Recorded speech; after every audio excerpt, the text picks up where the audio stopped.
Hello everybody, welcome back to a new video. Today I'm going to be showing you how to download some software on your PC. So today I'm going to show you how to download HWMonitor.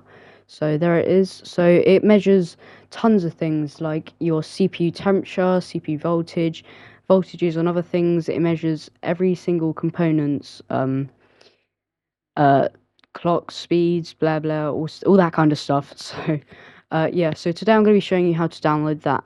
Okay, so first thing you're going to want to do is go to your browser, slash Google, slash blah, and simply search up HWMonitor on Google and search up HWMonitor download.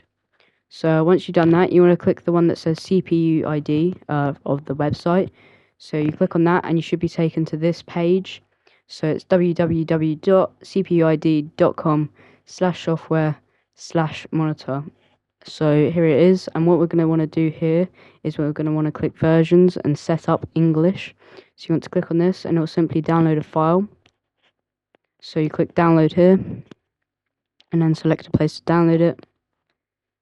Anywhere's fine. Then once you've downloaded it, click on it, so double click on it and then it will run it as an exe. You have to click yes, it doesn't show it on my recording. Then you click next. If you want to create a desktop icon, do, but I don't. So I've unticked it, then next, then install. So here is what it says, and then you click readme if you want to read it, but uncheck it if you don't. So I unchecked it, and then that's simply it. So you got to open up HWMonitor, click yes again, and yeah, so then it will scan your components and show you it.